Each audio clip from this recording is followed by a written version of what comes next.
Order. End of question time. Ministerial statement on behalf of the Minister for Transport.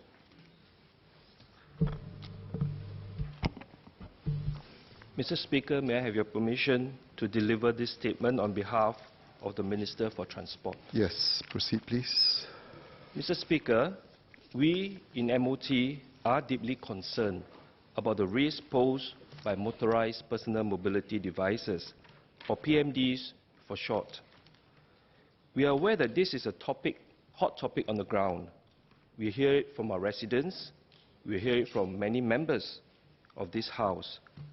All have expressed concern over the irresponsible use of PMDs, which has caused a lot of trouble.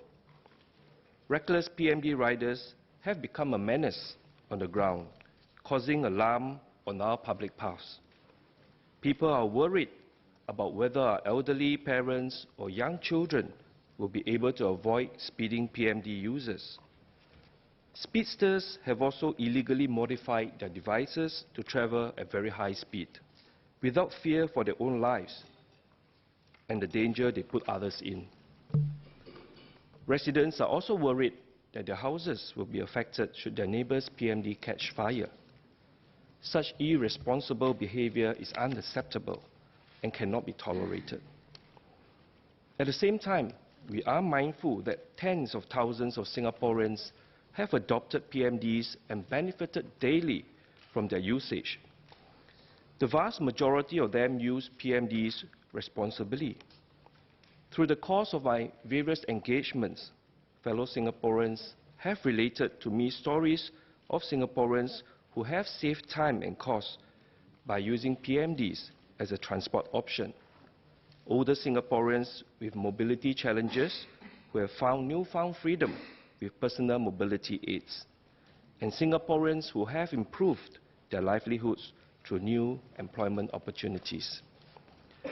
Let me just share with you the story of Mr. Loh Ju Kek, who is 62 years old this year.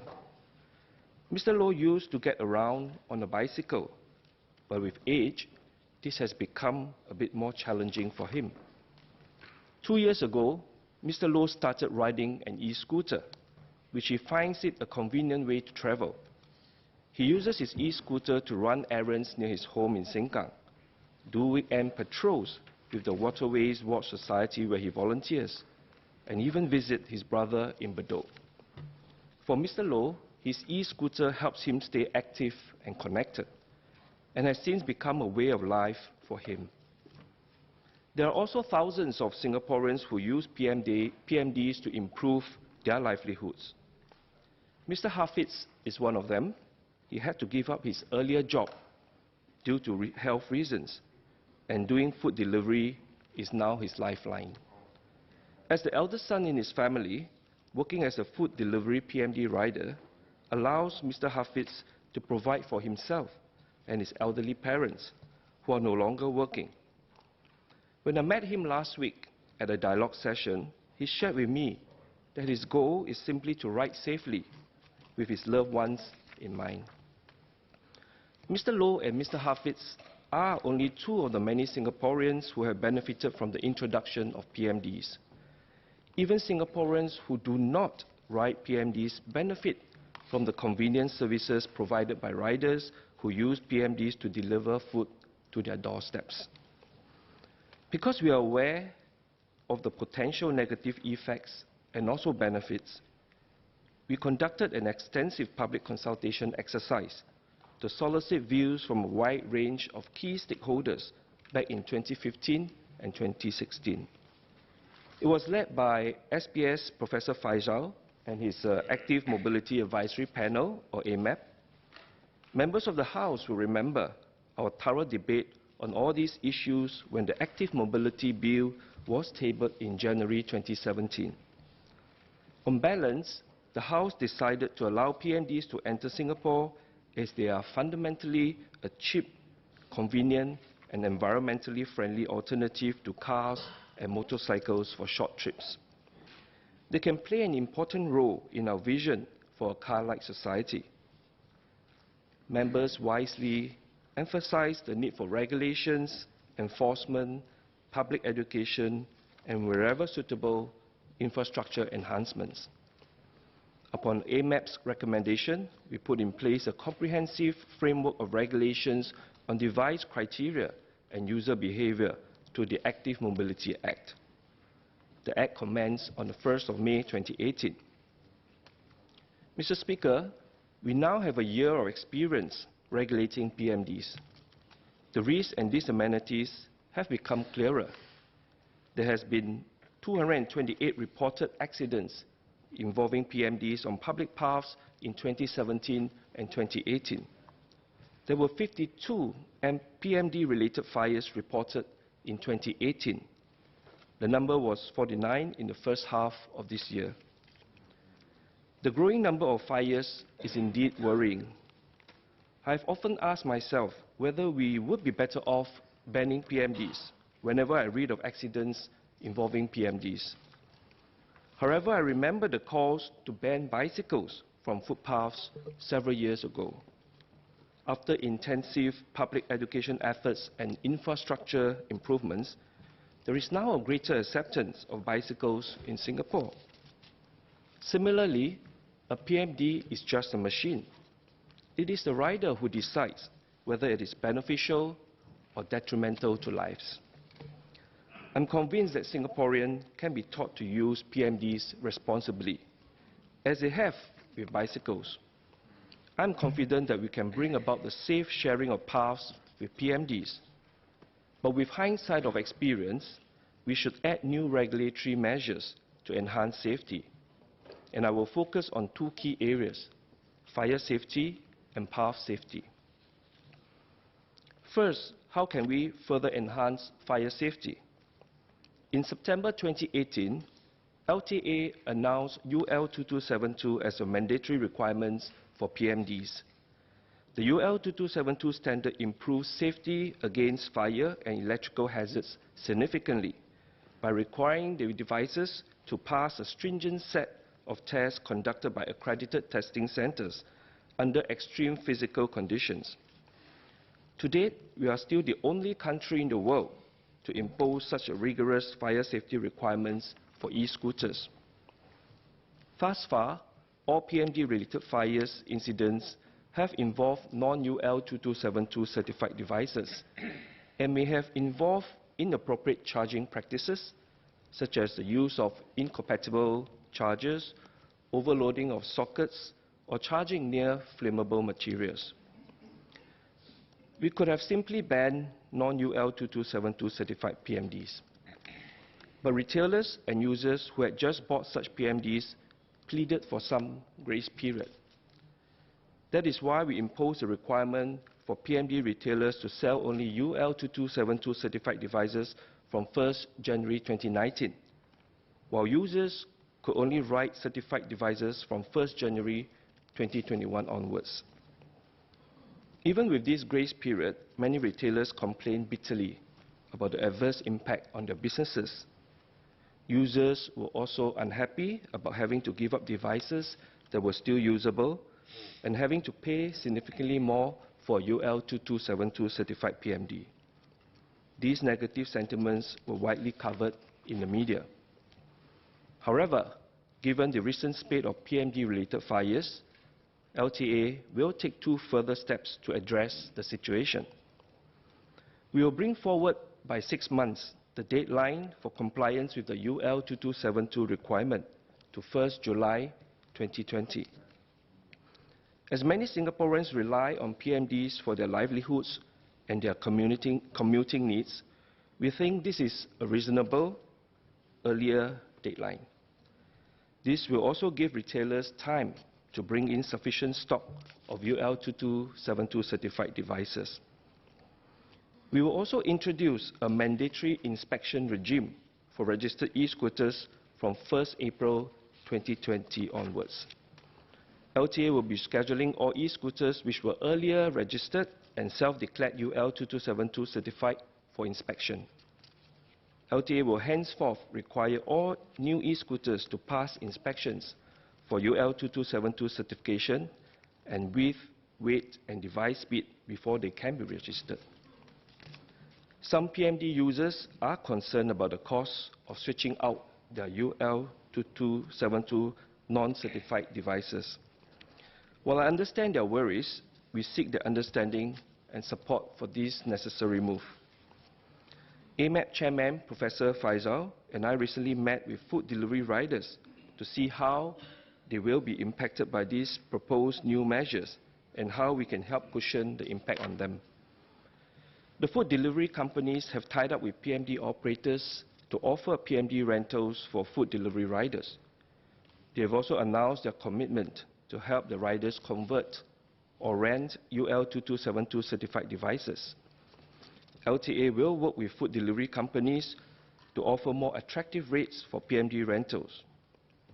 From LTA's engagement with retailers, we are also aware that they will bring in more UL2272 certified PMDs with higher capacity and longer range very soon. I strongly encourage or urge all users and owners of the non-UL2272 certified PMDs to switch them out as soon as possible. They can be a fire risk if you still keep and charge them at home. These devices should be properly and safely disposed of as soon as possible. We will provide support to PMD users who come forth to dispose of their non-UL2272 certified PMDs. And we are studying ways to encourage Singaporeans to come forth and dispose of their non-UL2272 certified devices early. More details will be announced later. LTA is also working with NEA to ensure safe and convenient disposal of non-UL2272 certified devices. I wish to remind PMD users that UL2272 certified PMDs come with electrical system safety features to reduce the risk of fires. UL2272 automatically cuts off battery charging once the battery is fully charged, thus avoiding overcharging, which is a cause of the fire. For this reason, modifying the electrical system of a UL2272 certified device will invalidate the certification. Users should not try to modify devices which are already UL2272 certified or add battery packs, as this could affect the circuitry and device safety. Device owners should instead approach their retailer or an authorized agent who is familiar with the approved battery model for that device model for battery replacements so as not to avoid the UL2272 certification. While UL2272 is a rigorous standard, users still have a part to play by adopting safe charging practices. They should avoid charging already full batteries and regularly check batteries for damage or deformity. They should only use original power adapters, which should be affixed with Enterprise Singapore's safety mark, and users should never leave their devices unattended when charging. In particular, devices should not be left to charge overnight. LTA will work with SCDF to strengthen educational campaigns and outreach programs on UL2272 certification and safe charging practices for residential, industrial, and commercial buildings. We will also crack down on illegal modifications of PMDs. Individuals caught doing so will be liable for a fine and/or jail term. Let me now address path safety. Our strategy covers infrastructure enhancement, enforcement, and education. The first aspect pertains to infrastructure. Today, we have 90,000 registered e-scooters. We expect the number to grow as more Singaporeans take up the opportunities afforded by this new mobility option. To meet growing needs, we will expand our active mobility infrastructure improvement plans and expedite them in hotspots where accidents often occur. We are setting aside a fund to tackle such hotspots by making appropriate improvements such as widening footpaths, installing clear warning signs, and installing speed regulating strips on the path to slow down PMD users. These efforts are estimated to cost us $50 million to implement over the next few years. We will work with local MPs and residents to identify the infrastructure improvements to tackle specific hotspots in each of your constituency.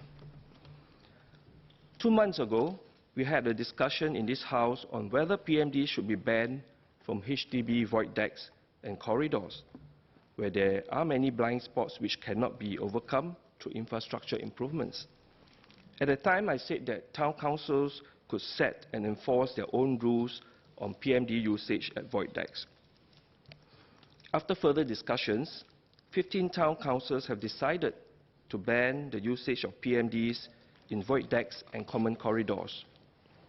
In addition, some town councils have also told us about the high accident risk at certain crowded town centres and neighbourhood centres where the paths are lined with shops. As pedestrians can walk in all different directions, there is a potentially higher risk of accidents compared to a linear footpath.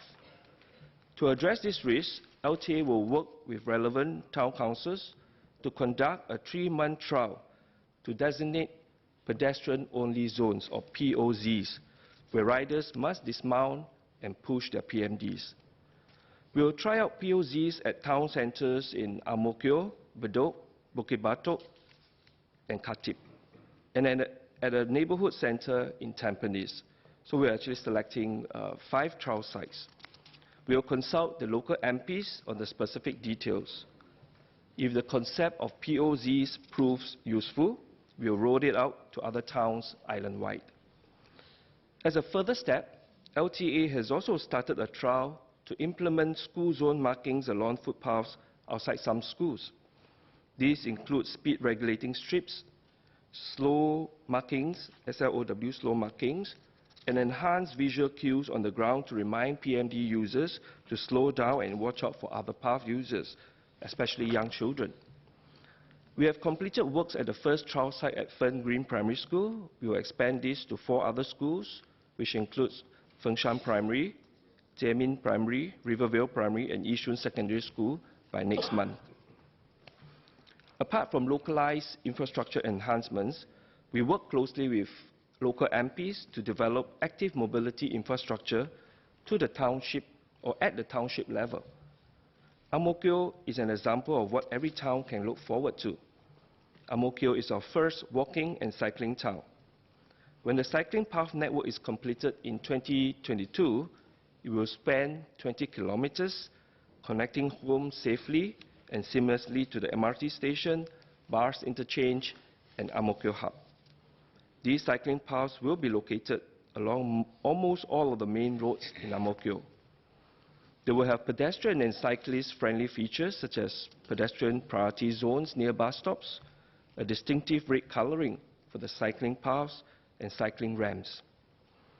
There are 4 stretches where it is necessary to build cycling paths for connectivity, but where the sidewalks are not wide enough. These 4 stretches are at Ang Mo Kio Streets 22, 41, 43, and 61. And to ensure a safe and well-connected network of cycling paths, we will reclaim road space to build the cycling paths at these 4 stretches. This will be done by reducing the width of roads or taking back an entire road lane. This is necessary for safety and connectivity. The works at Ang Mo Kio will be completed over the next 3 years. We will progressively implement similar plans in other HDB towns, and I seek members and fellow Singaporeans' patience and support. At the national level, there are now 440 kilometers of cycling paths in Singapore. This is not enough to support first-mile, last-mile commutes. We will expand the cycling path network to 750 kilometers by 2025 and triple our cycling network by 2030. This will require us to reclaim some existing car lanes. In new precincts such as Kampong Bugis, Tengah, and Woodlands North Coast, LTA plans to build cycling paths on both sides of the road. New cycling paths may also be added to private residential estates and industrial estates. Infrastructure alone is not enough. We also need to have a comprehensive enforcement and education strategy to encourage responsible riding and deter errant riding. Let me share what we are doing by way of enforcement. LTA has significantly stepped up enforcement against errant riders. Since May 2019, we have more than doubled our enforcement resources. We will continue to ramp up and will enlarge the enforcement team to about 200 by the end of this year. This will be supplemented by crowdsourced feedback through LTA's recently launched Report PMD PAB incident function in the mytransport.sg app. Since May 2018, LTA officers have detected over 4,900 active mobility offences and impounded over 2,100 non-compliant devices. Currently, our enforcement efforts are manpower intensive. We are therefore leveraging on technology to expand our enforcement reach. LTA has just started on an 18-month trial of mobile closed-circuit televisions or CCTVs at hotspot locations to determine the effectiveness of video analytics software and radar technology in detecting offences such as speeding. This provides an additional layer of deterrence. We take a tough stance against retailers who display or sell non-compliant devices, as well as those who provide illegal device modification services. Today, LTA has taken action against 12 PMD retailers. It is essential to tackle non-compliant devices at the source. We will not tolerate such behavior, and we will deal with them firmly and with full brunt of the law. Some members also ask whether our penalties are adequate. The laws allows for a range of penalties ranging from composition fines, forfeiture of non-compliant devices, to fine and jail terms for serious cases. This ensures that the punishment is proportionate to the crime. In February 2019, the courts ruled in the landmark case, sentencing a reckless PMD rider to 7 weeks jail for knocking down a pedestrian and causing grievous hurt. This will serve as a precedent for future cases. We are closely monitoring whether our penalty regime is effective at deterring errant riding behavior. We will enhance penalties if necessary. I have also asked Professor Faisal and the AMAP to study the issue of insurance and compensation in the event of active mobility-related incidents. AMAP will submit its recommendations to the government later this year after consulting the relevant stakeholders. We will likely start off by requiring PMD sharing operators to have third-party liability insurance. Meanwhile, major food delivery companies like Deliveroo and GrabFood are already providing third-party liability insurance for their riders. Foodpanda also announced this morning that they will be doing so starting from next month. AMAP and LTA are also working together with insurance companies to come up with more affordable products for individuals and encouraging individuals to purchase insurance. Finally, we will keep up the intensity of our educational efforts. LTA has brought the Safe Riding Program, or SRP, to local communities and schools, with about 600 sessions conducted over the last 3 months alone. As of June 2019, over 57,000 people have participated in the SRP. We will continue to work with the community to develop a gracious and safe path-sharing culture. This includes over 1,000 volunteers who regularly patrol and share safe riding practices with the community.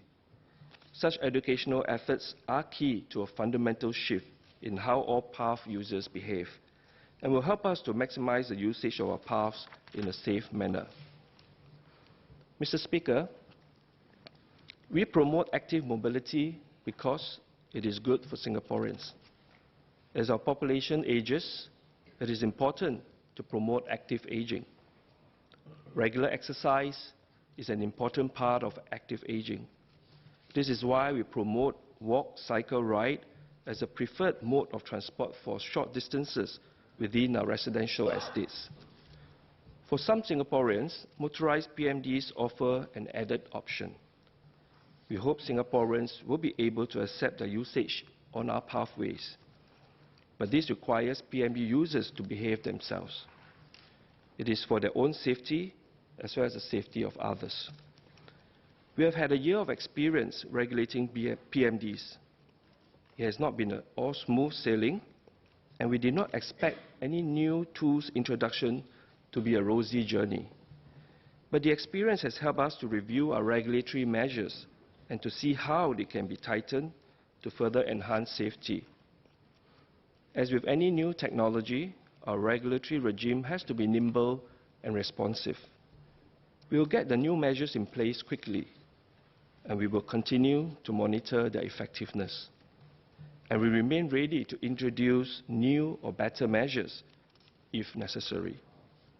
Safety is always of our paramount concern, and we will not fail Singaporeans in safeguarding their lives and welfare.